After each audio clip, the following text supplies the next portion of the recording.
हरि ओम. अमृतानुभव योगदास श्री जय गणेश जोशी यांचे प्रवचन. अध्याय 2.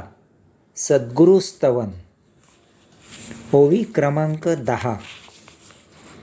अविद्येचे काळवखे की स्वबोध सुदिनी फाके, शीतले प्रसादार्के जयाचेनी. अर्थात अविद्येचा काळोख सद्गुरूच्या शीतल उपदेशरूपी प्रसादाने नष्ट होतो आणि तेथे स्वबोधाचा प्रकाश फैलावतो. अन्न वस्त्र निवारा या सजीवाच्या मूलभूत गरजा आहेत. इतकेच नव्हे तर या गरजा अत्यंत थोड्या आहेत, अल्प आहेत. तथापि विशेष करून मानव या गरजा विनाकारण वाढवितो. मानवाला देह जीवित राहील, भूक लागेल इतकेच अन्न मिळून त्याची तृप्ती होत नाही. त्याला नाना चवीढवीचे, भिन्न भिन्न प्रकारचे आणि तेही विपुल अन्न लागते. त्याला थंडी, ऊन, वारा, पाऊस यापासून देहाचे संरक्षण होईल, लज्जा झाकली जाईल इतपत वस्त्र मिळून त्याचे समाधान होत नाही. त्याला अनेक रंगसंगतीचे, विविध प्रकारचे, सौंदर्य खुलविणारे आणि तेही विपुल वस्त्र लागते. दररोज नवीन वस्त्र नेसायची त्याला हौस आहे. त्याला थंडी, ऊन, वारा, पाऊस, चोर, चिलट, श्वापदे यापासून संरक्षण होईल इतका निवारा मिळून त्याचे भागत नाही. त्याला भव्य दिव्य सजावट केलेले, अनंत सुखसोयींनी युक्त असे घर हवे असते.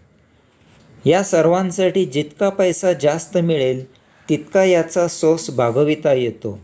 यामुळे जो तो जास्तीत जास्त पैसे मिळवण्याच्या उद्योगाला आकृष्ट होतो.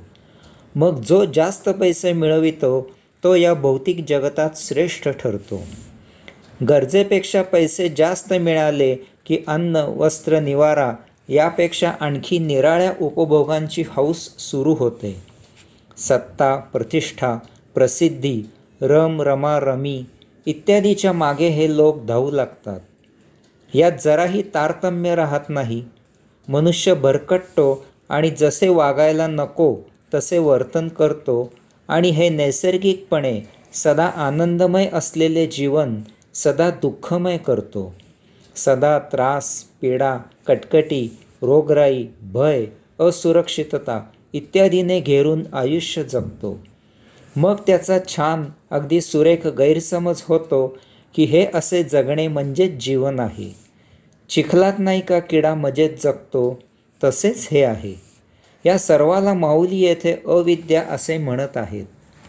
माऊली ओवीत पुढे सांगतात की यथाकाळी एका भाग्यक्षणी सुवेळी अशाला उपरती होते, सत्सत विवेकबुद्धी जागृत होते, परिसस्पर्श होतो, सद्गुरूच्या ज्ञानमय उपदेशाचा प्रसाद मिळतो आणि तेथे याचा शीतल, प्रशांत, आनंदमय प्रकाश फैलावतो. अशाच्या जीवनाची गाडी सुमार्गी धावू लागते. अध्यात्माची गोडी लागते. योगिक आचरण सुरू होते. जीवन सार्थकी लागते. ओवी क्रमांक 11.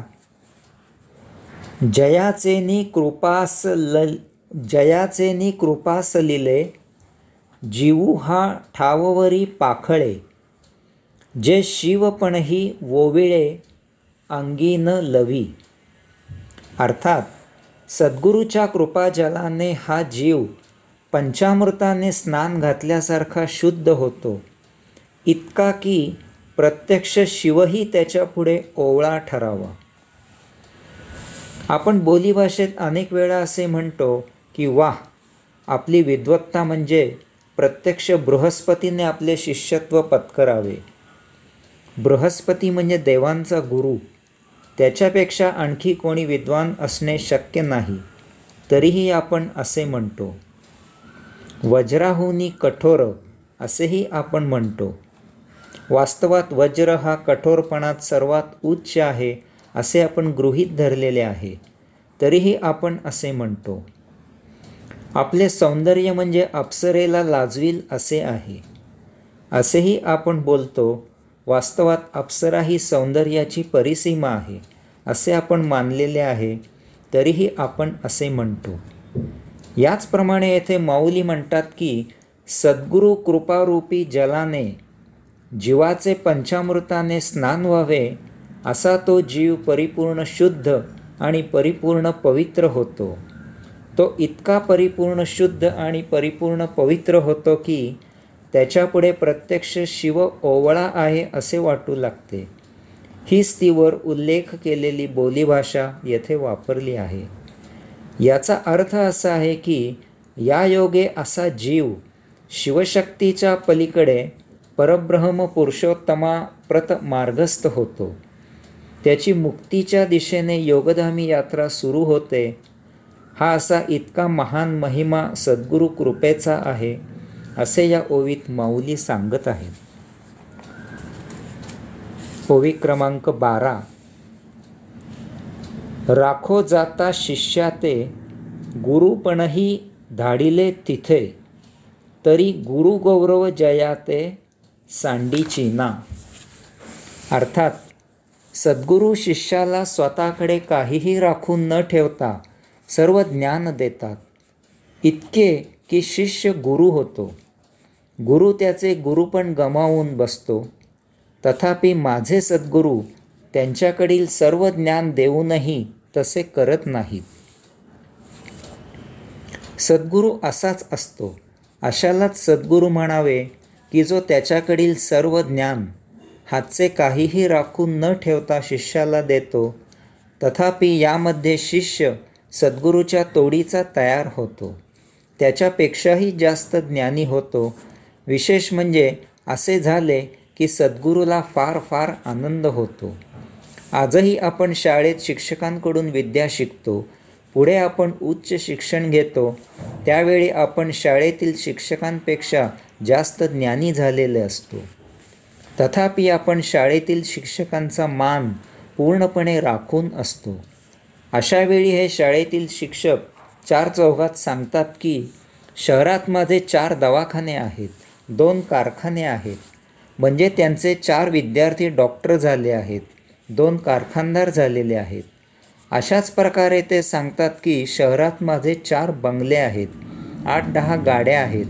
यात अशा शिक्षकांना त्यांच्या या शाळेतील विद्यार्थ्यांचा रास्त अभिमान असतो. माऊली सांगतात की याचप्रमाणे माझे सद्गुरू निवृत्तीनाथ हे त्यांच्याकडील सर्वच्या सर्व ज्ञान मला प्रदान करतात. तथापि ते त्यांचे सद्गुरूपण गमावून बसत नाहीत. ते सद्गुरू म्हणून त्यांचे स्थान तसेच शिल्लक ठेवतात. जसे मुलगा कितीही मोठा झाला तरी शेवटपर्यंत त्याची आई ही त्याची आईच असते. याचप्रमाणे मी कितीही ज्ञानी झालो तरी माझे सद्गुरू हे शेवटपर्यंत माझे सद्गुरूच असणार आहेत. माऊलींना शेवटपर्यंत सद्गुरूंचे आशीर्वाद हवे आहेत, त्यांचे कृपाछत्र हवे आहे.